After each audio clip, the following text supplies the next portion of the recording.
welcome back to the Doctor Who Marathon. I'm your host McEdam, and today we're going to be talking about Let's Kill Hitler, written by Stephen Moffat and is directed by Richard Senior.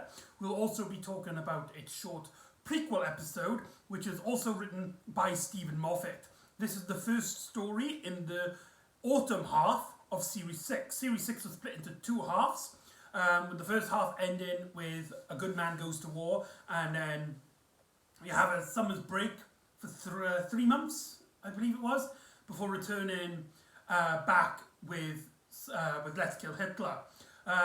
In terms of a production standpoint, this actually acts as part 2 of a two-parter, along with A Good Man Goes to War. However, personally for me, because the stories are so different, with different settings, different characters for the most part, and a different focus overall, I personally consider these two separate stories, which is probably for the best for A Good Man Goes to War, because that story is a godsend in that kind of storytelling.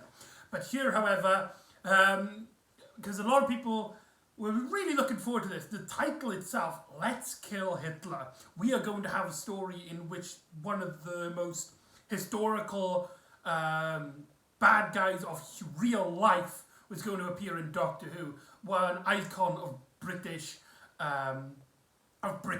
TV. You'd think this would be a perfect story to tell, and a lot of people were left with the story kind of confused, irritated, and kind of really mostly disappointed from the narrative that we got. So yeah, it's, it has some issues, it has its oddball moments, but what did I think of it? Well, first of all, let's talk about its prequel episode, which aired actually, I believe, 2 weeks prior to the episode's actual airing.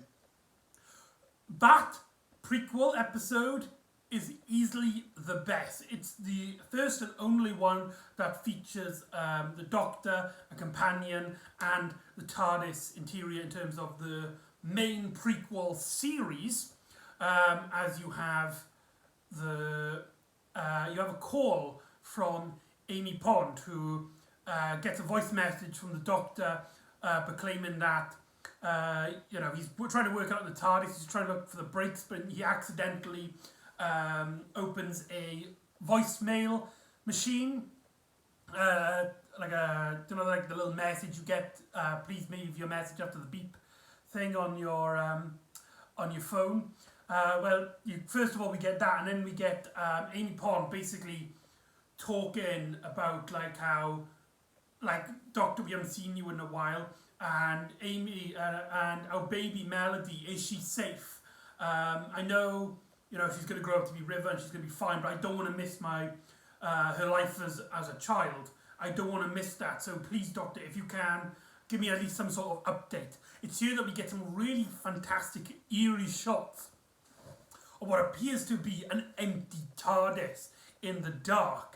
And it really gives this story this kind of atmospheric, silent, as almost if the words that Amy is saying might not even reach the Doctor, which then leads into this twist in the end of the prequel, in which it turns out the Doctor had been listening the entire time, with Matt Smith just putting his head down, closing his eyes, and is just in mourn for being, from his point of view, a failure to Amy in some regards.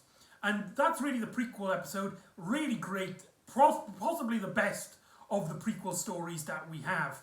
But shall we cut into the episode straight at hand? Richard Senior brings off some of great directing moments in this story, with a great highlight actually being the start off, where we see Amy and Rory trying to create a crop circle, specifically one writing the Doctor's name, which summons the Doctor. The Doctor here has an introduction of a new clothing. Instead of his usual tweed, he now has this green long jacket, which appears in a majority, but not all stories in the second half of Series 6, before being completely abandoned after the events abandoned after the events. After the story closing time, it never comes up again. It's really strange. I really like that jacket. I think it really works with Matt Smith's body shape, and I think it's a really underrated look, that green jacket, it gives off this much more of a presence in terms of the Doctor's appearance, in my opinion. Not to say anything bad about the classic tweet that, it's the iconic 11th Doctor. Look, but the green long jacket, I don't know, I just really like it. It's just strange because it seems like they didn't realise how good a look this was, because it hardly appears in the second half of Series 6, the only time we actually see its design. Really strange, really bizarre. But right off the back, we get to have a massive issue. The Stephen Moffat's script here is all over the place. Amy points out to the Doctor, right, it's been 3 months. You've had all summer to look for Amy. I keep saying Amy. To look for Amelia Pond. Have you found her yet? Have you even had any inkling? And the Doctor is like, no, I'm sorry, I will find her. She will be safe. You know I will get to her. Do not worry. But that's, right off the bat, is a massive plot hole. Amy summons the Doctor, giving him 3 months to figure out where the baby is. But Amy, the Doctor, is a time traveller. Concepts like the summer doesn't mean anything to him. For all you know, this could have, from his point of view, he could have just come right after the events of Good Man Goes to War. And there's a lot of moments like that. But let's get introduced to one of our main characters in the story. Let's introduce you to Mel's. Yes, that's right, Mel's. Not Mel, Mel's. It's really strange. If you have a plural of something that's Mel's, do you say Mel's's? Mel's's? It's really, I don't know, it's really strange. I've never heard anybody called Mel's. Apparently it's short for melody, to which Amy later on describes as Mel's melody was named after Mel's. Now, Mel's here is played by Nia Toshanat White, and something is not clicking here. I don't know if it's the performance or the script, but this character comes off as really unlikable. We start off with her. She basically gate crashes the scene between the reunion between Doctor, Amy and Rory, and she is basically on the run because she stole a car, and she basically has this massive fascination with the Doctor. This plays into a common trend that Stephen Moffat does when writing female characters. He makes them these boshish, Neil boy kind of attitude with his female roles. And when it happens over and over again, you do kind of feel this pattern, and it is kind of irritating to watch. Also, just something about the character really doesn't work. After we hear a police siren call out, she actually puts a gun to the Doctor and proclaims, right, you have a time machine and I need an escape route. What the hell? Let's kill Hitler, which is where the root of the title comes from.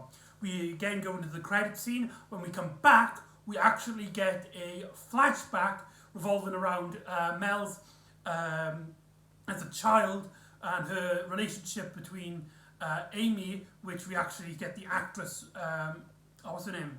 Blackwood, from Amy's The 11th Hour and Pandora Goes Opens, The Big Bang. The girl that plays the younger version of Amy Pond, she returns, and we also get a young Rory as well, and we see their life growing up together. We see that Mel's, after being told the stories of the Doctor by Amy, at that point Amelia Pond, she kind of gains this fascination with the Doctor as well. It's really strange how it's been established that Amy kind of went nuts by the idea that, the Doctor was this imaginary friend and she bit psychiatrist. That's a line from the 11th Hour. But from these flashbacks, Amy seems really sane and really content with her life. It's her friend Mel's that seems to be this fascination with the Doctor, with a lot of scenes of her in her school. It's like the reason the Titanic sank is because the Doctor wasn't there to stop it. The reason why World War II happened is because the Doctor wasn't there to stop Adolf Hitler. And she keeps getting into trouble for it because she's sending out these quirky, disrespectful remarks to her teachers and stuff, and she's always getting grounded and stuff. She gets caught into prison. She at one point is claimed off screen to have stolen a bus because she wanted a shortcut. She seems to be a character who, in terms of the context of what Stephen Moffat is trying to say, is a character who has really no boundaries in terms of what she sees. And she's also fascinated with this idea of the Doctor because she likes the idea of going anywhere and any place and basically not have to deal with her consequences. But right off the bat, I feel like the character comes off way too unlikable that when we get into the story, it's really hard to really care what happens to this character. So we then cut into, I wouldn't say modern day, but modern day compared to our characters as Mel's has shot inside the TARDIS. We actually get a reference to the Hands of Fear, where the Doctor proclaims that the TARDIS was in a state of temporal grace, so no firearms could be fired. However, as the Doctor points out, that was a clever lie. And so they crash land in the office of Adolf Hitler after he is being sentenced by this mechanical machine, which we learn through a scene, is actually this machine called the Tesselector, a ship of sorts run by people who have been miniaturized and gone into it. It's a justice machine. Essentially, this organization, they've seen history unfold, and they see that a lot of people in history basically got away with their crimes. People who have caused harm and misery to thousands upon thousands of people, and they basically get away from their predicament scot-free, not really feeling the true justice of their crimes. And they are here to essentially put things right. They go after historical figures like warlords, crime, terrorists and stuff like that, and basically put them a huge amount of torture at the very inkling before their deaths. This is a really cool idea for a villain, and the idea that they were going to punish the Doctor, in fact almost kill the Doctor, and in an ironic turn of fate, the Doctor actually saves Hitler, and we got to deal with this premise of the Doctor, this icon of Britain in terms of the outside universe, in terms of us in the real world, accidentally helping Adolf Hitler, one of the worst people in history. That's a fascinating concept. And you can probably feel the excitement I'm getting by hearing this concept.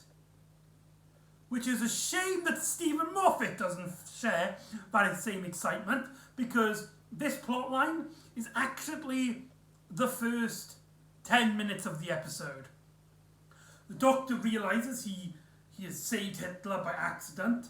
Also as well, really stupid scene. Our characters in the Tesselector, they basically go to Hitler's office, they torture him. Whilst they're torturing him, one of the staff in the Tesselector announces that, wait a minute, we've come here 4 years too early.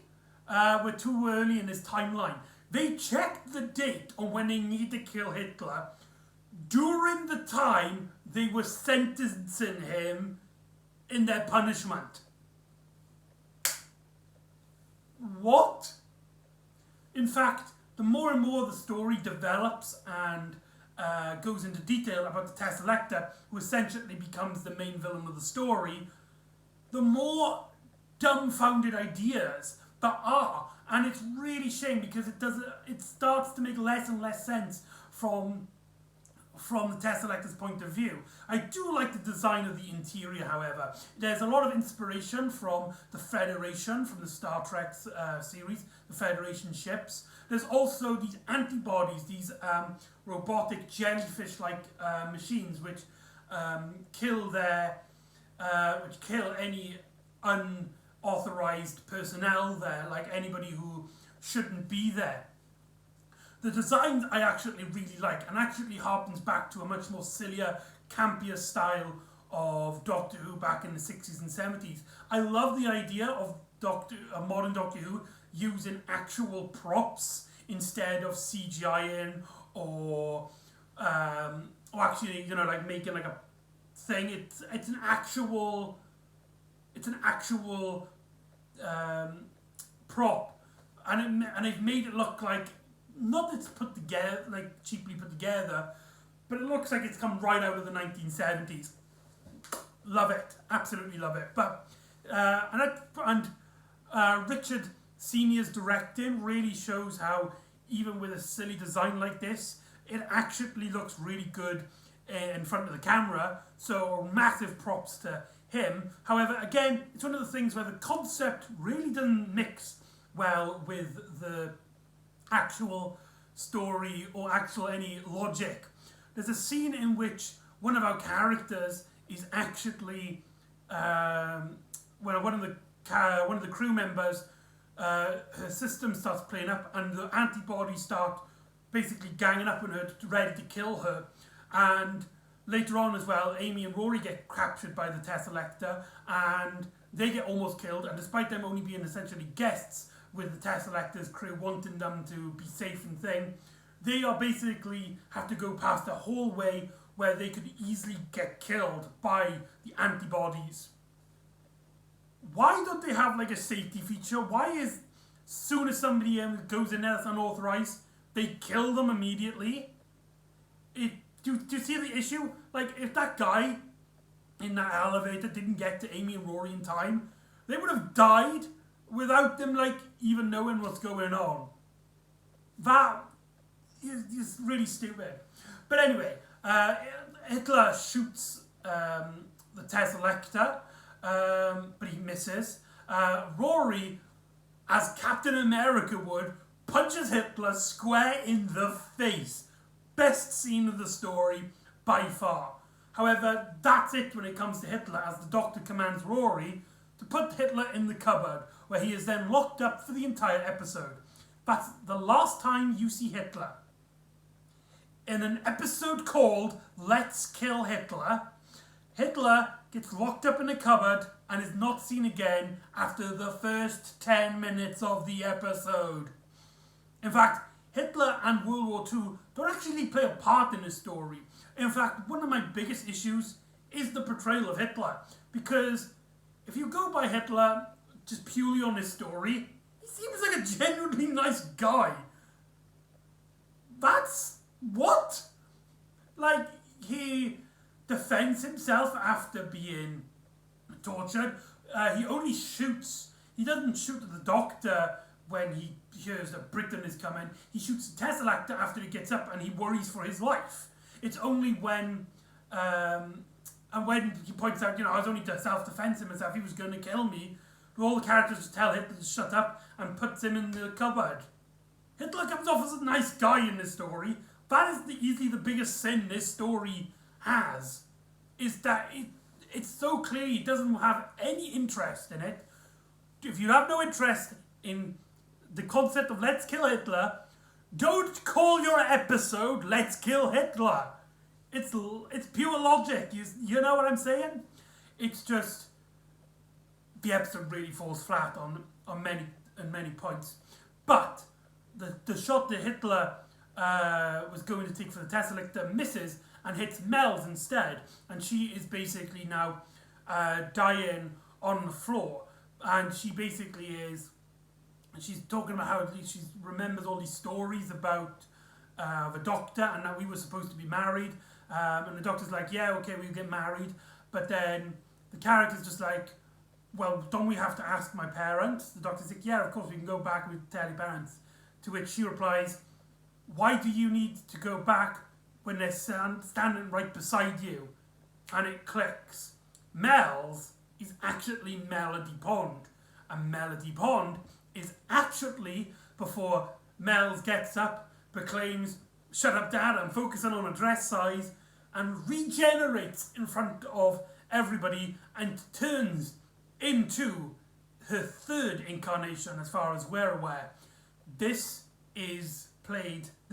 third incarnation of Mel's is played by Alex Kingston. This is the birth of River Song. Again, the fact that River Song's origins are now tied to this Mel's persona really is hard to care.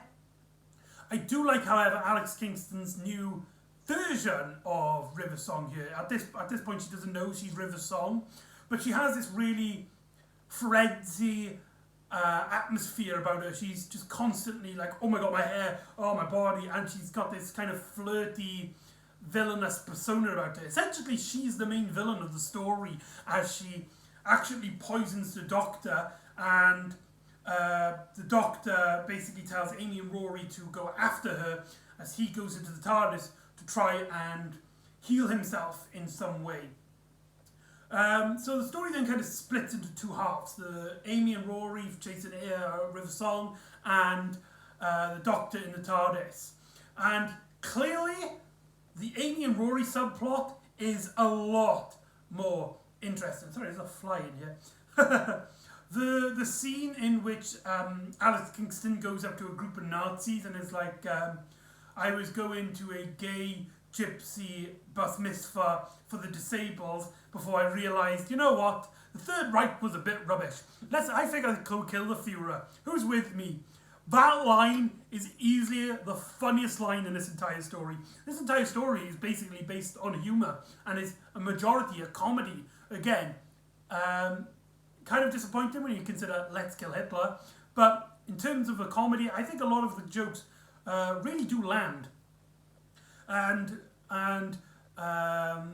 so they go chase after her, and we get scenes in which the Tesselector takes the form of Amy Pond, and we get Alex Kingston with two machine guns breaking into a restaurant and tells everybody to take off their clothes because she needs a new wardrobe. Despite there nothing being really much of plot element or much of character, it's mainly just a lot of fun, great scenes. Also, fun fact, in the American version, because in America they always have to have, they said even BBC America has adverts. In the American version, during the adverts, there was actually a small clip, a motion comic of essentially a deleted scene of this chase scene between Amy and Rory finding River Song and the Tesselector on a bike. That scene is basically extended in a small little commercial for, I believe it's called AT&T. So that's kind of interesting. I have seen it. It's not officially released anywhere, but you can find it on Dailymotion, and it's a pretty decent motion comic. If you haven't seen it, do try it out if you like this story. But let's go back to the Doctor, because he basically gets the TARDIS to activate its voice thing. It's basically something he could talk to when organising the TARDIS. Basically a TARDIS version of an Alexa. However, it takes like a hologramic form, a voice interface. That's what it's called, a voice interface. Right off the bat, this contradicts stories like the Doctor's wife, in which the Doctor claims that TARDIS cannot speak because it doesn't work like that. And now we learn that there is this voice interface the Doctor has never used. We have seen the TARDIS use a hologram before, but only usually as essentially a recording device. Here it seems to be a much more like an AI sort of thing. Originally it takes the form of the Doctor. The Doctor is like, no, please just pick something, please something else, as he's dying on the floor. It takes the form of Rose Tyler, Martha Jones, and then Donna Noble, to which the Doctor proclaims, oh thanks, give me a grief voice, would you? And he's like, why, there's got to be someone in the universe I haven't screwed up yet. To which then the TARDIS's voice interface takes the form of a young Amelia Pond. This scene really doesn't make any sense. The Doctor keeps trying to get the young Amelia to remember herself as a kid. Seemingly, he needs his trust in that this is the real Amelia Pond in some way. And it's like, please, you need to help me, you need to think, but you've got to remember that, you know, you've got to remember our journeys together, you know, when we were, when I was helping you with the crack in your wall. To which the voice interface is like, I am not Amelia Pond, I'm just a voice interface. Because it is just a voice interface. What was the Doctor's goal in this story? But did the Doctor still start hallucinating? Is the poison messing with his head? Fair enough. But nothing like that is stated in the story. In fact, the Doctor, despite being in clear amount of pain, seems to be in focus in terms of his mindset here. It's a really strange and bizarre scene. And the Doctor clearly is dying, and the voice interface basically proclaims that he only has 43 minutes, I believe. It says. And the Doctor's like, oh, come on, stop saying that. You're Amelia Pond. Again, doesn't make any sense. The Doctor seems to pass out before he hears young Amelia's voice, presumably the young interface, the voice interface, proclaim fish fingers and custard, to which the Doctor wakes up, pushes himself back onto the TARDIS and proclaims fish fingers and custard. What the hell was up with that scene? What was Stephen Moffat thinking? Sure, if you like it or not, that's personal preference, but what does this have to do with anything? What was the end goal of this scene? The Doctor starts believing now that like, if you have like a recording, like a picture of Amelia, that a picture is actually Amelia and it can talk to you. Is the Doctor has gone completely insane. There's also a lot of jokes here at the expense of Scottish people and women, which is really strange, especially when they come from the Doctor, as the Doctor is justifying River Song's actions of poisoning him by the fact that she's a trained brainwashed assassin and she's a woman, and then he proclaims to Amy Pond, "Shut up, I'm dying." Really out of character for the Doctor. And then essentially this all culminates in the Doctor putting on a new suit and reintroducing himself to the Tesselector and River Song. The Tesselector at this point has scanned River Song and seen that in her future she was going to kill the Doctor sometime in the future. So the Doctor basically has to convince Tesselector that their information is outdated, or even if it is in date, that do not punish River Song. She didn't mean to. She's brainwashed, and the Justice Department really just don't care. They just want to get River Song. So essentially, River Song is essentially like a child in this story. Sure, she causes harm and pain, but she doesn't really understand the true justifications of her actions. She is brainwashed, and the Doctor is trying to protect her because he knows what River Song will grow to be, this magnificent, amazing person who he will fall in love with. That's a really great concept, but we've already had a great concept that was just thrown in the bin for this one, and this one also kind of gets thrown in the bin as well, as Amy and Rory kind of solve the problem on their own in the Tesselector. We could also get one of those big teaser scenes to the finale, which the Doctor proclaims why the Doctor is killed by River Song, poisoned by River Song. So who would want to kill me? Of course, there's Daleks, Cybermen, Sontarans, Weeping Angels, the Yeti, the Zygons, the the great intelligence, a bunch of 10,000 monsters, the Slazini, Ice Warriors, the Master, the Zarbi, I don't know.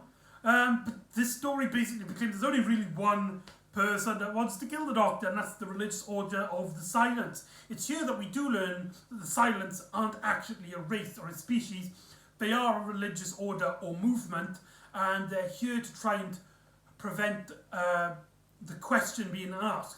Because when the question is asked, silence will fall, presumably meaning that the entire universe will fall into a silence of some sort.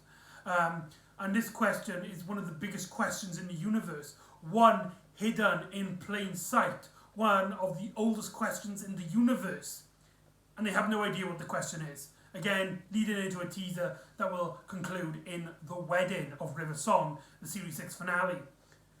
That scene is so frustrating because, again, it seems like, this is a kind of a plot line. This is a silent story, if you will, as River Song has been brainwashed by the Silence. However, that scene is only there to set up teaser for the thing. It has no bearing, no inkling on the solution of this story. In fact, the story doesn't really solve itself. The Doctor doesn't save himself in time. He doesn't save himself from the poison. The Doctor dies in this story after River Song, again, doesn't know she's River Song at this point, takes the TARDIS and saves Amy and Rory from the antibodies in the Tesselector, as everyone else just teleports. There's some really terrible dialogue in here with Rory's like, they disappeared. How did they disappear? But we, as an audience, clearly see that they teleported. So that line feels really strange. It feels forced, but there's no reason for it to be forced. There is no reason why that line needs to be there. It's really strange, really bizarre, really odd. River Song saves Amy and Rory. They go and have this, say their goodbyes to the Doctor. The Doctor tells the Melody, find River Song, and when you do, tell her this. And he whispers something in her ear. And to which she replies, she must be this really amazing woman. I bet she already knows. And Amy gets the Tesselector to transform itself into River Song. And it turns out that Melody then kind of clicks that she is River Song. She then activates a regeneration ability to revive the Doctor by giving him this regeneration kiss, in a sense, which brings back the Doctor back to life. However, it is proclaimed in this story that this process actually stops a River Song from regenerating ever again. This is supposed to be an explanation on why she doesn't regenerate at the end of Silence of the Library and Forest of the Dead.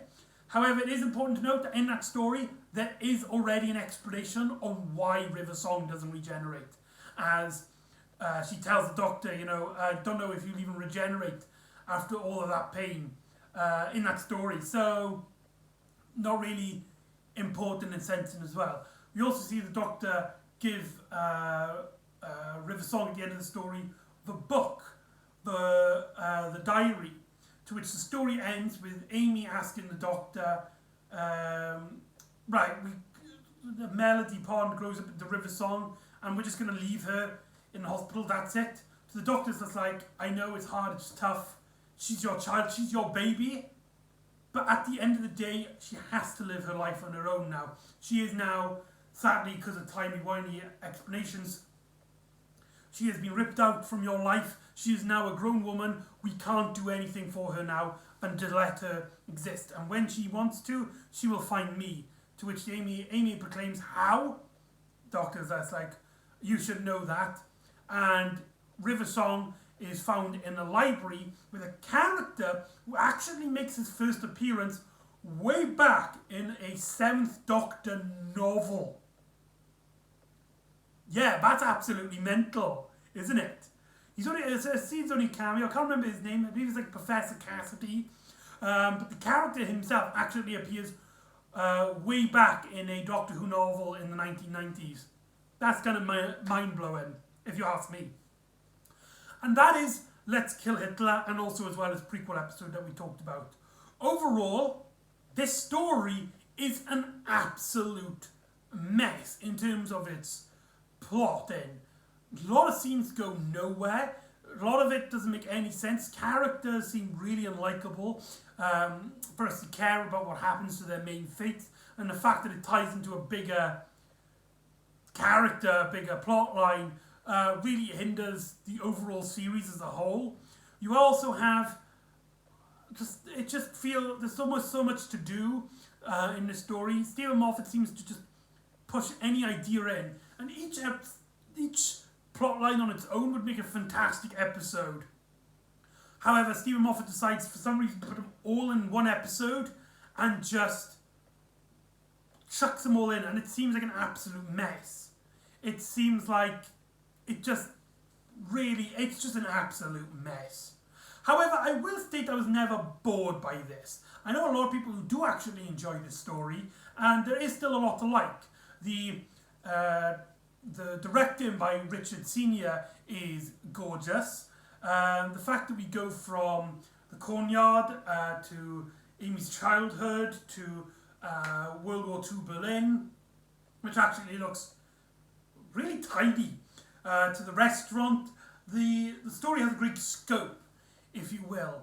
And there's a lot of great funny moments. There's a lot of great laughs that really get off it, mainly from Alex Kingston's performance and some of the lines that she's given. But yeah, personally, the story was just all over the place and is a prime example of the type of storylines that I don't like, the ones that tie everything and is actually like a prequel to the main finale, and it all ties in together kind of plot line. This is a prime example of why this kind of plot line does not work, and it feels like a complete whiplash effect going from A Good Man Goes to War, which is the absolute best example for this kind of storytelling, to this mess. So anyway, that's Let's Kill Hitler. So join me next time as we conclude the K9 spin-off series as they get reunited with with one of their recurring villains, and the department is going down. Our characters must face their biggest challenge yet in, if I remember the story, it's called, bear with me, The Hound of the Coven and the Eclipse of the Coven. And I'll see you next time on the Doctor Who Marathon. Ta-ra!